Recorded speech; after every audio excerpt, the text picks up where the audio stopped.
दोस्तों नमस्कार। शाम की चाय के साथ 10 इंपॉर्टेंट करंट अफेयर सेशन में आपका स्वागत है। तो चलिए स्नैक्स के तौर पर लेते हैं पहले इंपॉर्टेंट करंट अफेयर को। संयुक्त राष्ट्र की तरफ से जारी एक ताज़ा रिपोर्ट के अनुसार जलवायु आपदाओं से सबसे ज़्यादा प्रभावित होने वाले देशों में भारत निम्न में से किस स्थान पर है? तो भारत तीसरे स्थान पर है। संयुक्त राष्ट्र द्वारा जलवायु आपदाओं से सबसे ज़्यादा प्रभावित होने वाले देशों की रैंकिंग जारी की जाती है, जिसमें पहले स्थान पर है चीन, दूसरे स्थान पर है अमेरिका और तीसरे स्थान पर है प्यारा भारत। अगला प्रश्न देखते हैं, किस देश ने कोविड-19 की दूसरी वैक्सीन को शुरुआती ट्रायल के बाद स्वीकृति दे दी है? तो हाल ही में रूस ने कोविड-19 की दूसरी वैक्सीन को भी स्वीकृति प्रदान कर दी है। पहली वैक्सीन का नाम आपको याद होगा स्पुतनिक वी था, ठीक है, जिसे रूस ने ही जारी किया था। तीसरा प्रश्न है, केंद्र सरकार ने किसान रेल के माध्यम से अधिसूचित फलों एवं सब्जियों की ढुलाई पर कितने प्रतिशत सब्सिडी देने का आदेश जारी किया है? तो केंद्र सरकार ने 50% सब्सिडी देने का आदेश जारी किया है, जो भी फल और सब्जियों की ढुलाई किसान रेल के माध्यम से होगी। आपको याद होगा बजट में किसान रेल योजना की घोषणा की गई थी, जिसके तहत भारतीय रेलवे रेफ्रिजरेटेड कोच बनाएगा। साथ ही इस कोच के माध्यम से जो किसानों की जल्दी खराब हो जाने वाली फसलें हैं, जैसे दूध, मांस, मछली, फल या सब्जियां, इनको रेल के माध्यम से एक स्थान से दूसरे स्थान पर पहुंचाएगा। इसीलिए इस तरह की रेल का नाम किसान रेल रखा गया। और पहली किसान रेल 7 अगस्त को चलाई गई, 7 अगस्त 2020 को, महाराष्ट्र के देवलाली से बिहार के दानापुर तक। तो याद रखना है आपको। अगला प्रश्न देखते हैं, हाल ही में किस देश ने आर्टॉन कैपिटल्स पासपोर्ट इंडेक्स 2020 की सूची में 98वां स्थान प्राप्त किया है? तो भारत ने 98वां स्थान प्राप्त किया है आर्टॉन कैपिटल्स पासपोर्ट इंडेक्स 2020 में। पहला स्थान न्यूजीलैंड को मिला है, दूसरा स्थान जापान को मिला है। अगला प्रश्न देखते हैं, मशहूर कॉस्ट्यूम डिजाइनर भानु अथैया का निधन हो गया। उन्होंने किस फिल्म के लिए ऑस्कर जीता था? तो हाल ही में भानु अथैया जी का निधन हो गया है। ये मशहूर कॉस्ट्यूम डिजाइनर थे।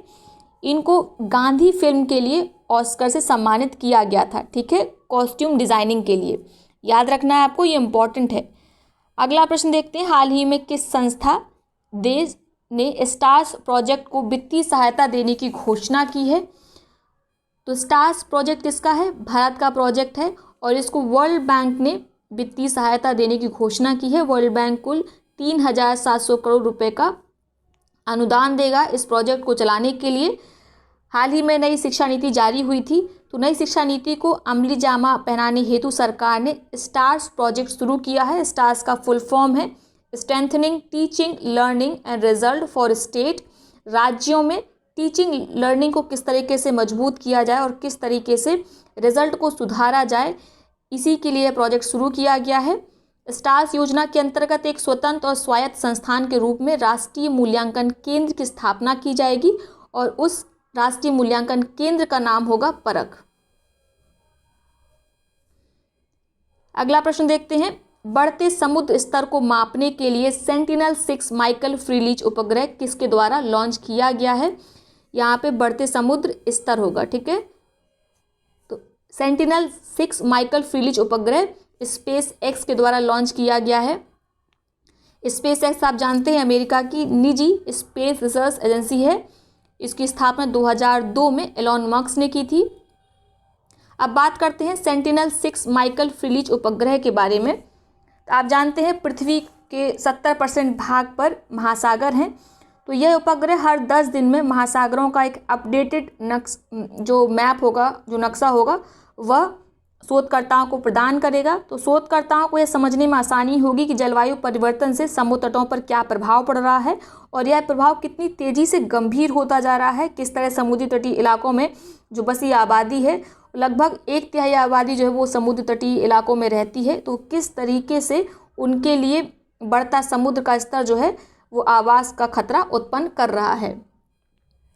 अगला प्रश्न देखते हैं, हाल ही में जारी ग्लोबल हंगर इंडेक्स में भारत की रैंक क्या है? तो भारत की इसमें रैंक है 94। ग्लोबल हंगर इंडेक्स जारी किसके द्वारा किया जाता है? यह ज्वाइंटली पब्लिश किया जाता है कंसर्न्ड वर्ल्ड वाइड व वर्ल्ड हंगर हेल्प के द्वारा। इसमें भारत की रैंक 94 है और 107 देशों की रैंकिंग जारी की गई है। पिछले वर्ष भारत की रैंकिंग 102 थी और कुल 117 देशों के बीच ये रैंकिंग थी भारत की।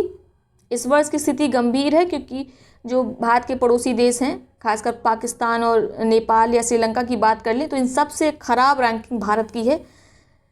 पाकिस्तान की रैंकिंग हमसे बेहतर है, 88 रैंक है। ये 73 रैंक नेपाल की है और ये 64 रैंक म्यांमार की है।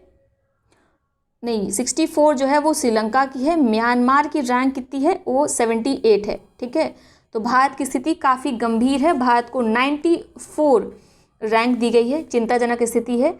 इस रिपोर्ट में बताया गया कि लगभग 14% की आबादी भारत में अल्पोषित है और 37.4% बच्चे स्टंटेड हैं। स्टंटेड अर्थात वे बच्चे जिनकी लंबाई उम्र की तुलना में कम होती है। याद रखना है आपको। अगला प्रश्न देखते हैं, किसने central bank of the year award 2020 में गवर्नर ऑफ द ईयर का पुरस्कार जीता है? तो हाल ही में मार्क कार्नी ने central bank of the year award 2020 में गवर्नर ऑफ द ईयर का अवार्ड जीता है।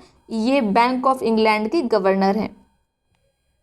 अगला इंपॉर्टेंट प्रश्न है, मदन बी लोकुर समिति संबंधित है। ये एक सदस्यीय समिति है और हाल ही में इसको गठित किया गया है। ये किससे संबंधित है? किसानों द्वारा पराली जलाने की घटनाओं की निगरानी और रोकथाम के लिए।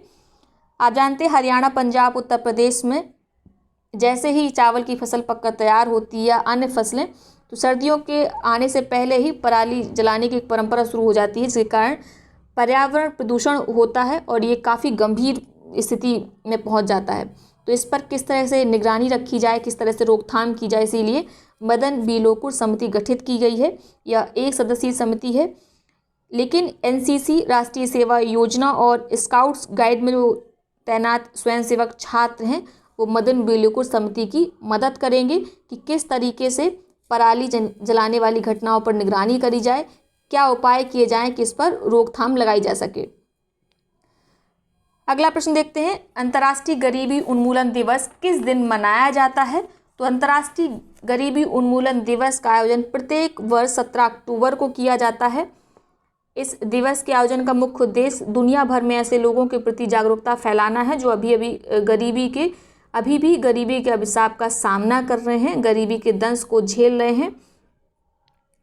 इस दिवस को मनाने की शुरुआत दिसंबर 1992 में संयुक्त राष्ट्र महासभा यूएन जनरल असेंबली के द्वारा किया गया था। एक प्रस्ताव पारित किया गया था कि 17 अक्टूबर को अंतर्राष्ट्रीय गरीबी उन्मूलन दिवस के रूप में मनाया जाएगा। तो आपको याद रखना है। तो ये है आज का सेशन। अब हम देख लेते हैं आज के प्रश्न को, जिनका जवाब आपको कमेंट बॉक्स में देना है। तीनों ही प्रश्नों के जवाब को आप एक ही कमेंट में लिखा करिए ताकि आपके कमेंट को पिन किया जा सके। जो सबसे पहले सही और सटीक जवाब देगा उसका नाम हम अगले वीडियो में अवश्य लेंगे। पहला प्रश्न है, हाल ही में चर्चा में रहा नंदन कानन उद्यान किस राज्य या केंद्र शासित प्रदेश में अवस्थित है? आपके विकल्प हैं ओडिशा, अंडमान निकोबार, मध्य प्रदेश या कर्नाटक। दूसरा प्रश्न है, 2021 में स्काल इंटरनेशनल एशिया कांग्रेस की मेजबानी भारत का कौन सा राज्य या केंद्र शासित प्रदेश करेगा? आपके विकल्प हैं जम्मू कश्मीर, गोवा, दिल्ली, पौंडीचेरी। तीसरा और आखिरी प्रश्न है जिसका जवाब आपको देना है, शोभा नायडू जिनका हाल ही में निधन हो गया वे किस क्षेत्र से संबंधित थी? आपके विकल्प हैं नृत्य, लेखन, अभिनय या गणित क्षेत्र से। अब कल के प्रश्नों का जवाब दे देते हैं। इन प्रश्नों का सबसे पहले सही जवाब सुधीर कटियार जी ने दिया था। उनके कमेंट को वीडियो के नीचे पिन कर दिया गया है। पहला प्रश्न है, किस संगठन ने state of climate services 2020 report जारी की? तो यह रिपोर्ट जारी की गई है विश्व मौसम विज्ञान संगठन के द्वारा। अगला प्रश्न है, असमानता को कम करने के लिए प्रतिबद्धता सूचकांक commitment to reduce inequality index 2020 में भारत का स्थान है? तो इसमें भारत का स्थान 129वां है। इसको किसके द्वारा जारी किया जाता है? कमिटमेंट टू रिड्यूस इनइक्वलिटी या CRI इंडेक्स यह जारी किया जाता है ऑक्सफैम इंटरनेशनल के द्वारा। इस इंडेक्स में शीर्ष स्थान नॉर्वे को मिला है, वहीं दक्षिणी सूडान को अंतिम पायदान पर रखा गया है। तीसरा प्रश्न देखते हैं, किस खिलाड़ी ने फ्रेंच ओपन 2020 में पुरुष सिंगल्स का खिताब जीता है? तो पुरुष सिंगल्स का खिताब फ्रेंच ओपन में राफेल नडाल ने जीता है। इन्होंने सर्बिया के नोवाक जोकोविक को हराकर यह खिताब जीता है। राफेल नडाल का यह 13वां खिताब है। आई होप आपको सेशन पसंद आया होगा। वीडियो को ज़्यादा से ज़्यादा लोगों तक शेयर किया करिए। अगर आपको वीडियो अच्छा लगता है तो वीडियो को लाइक किया करिए। साथ ही आप टेलीग्राम चैनल को अवश्य ज्वाइन कर लीजिए, उसका लिंक डिस्क्रिप्शन बॉक्स में दिया हुआ है।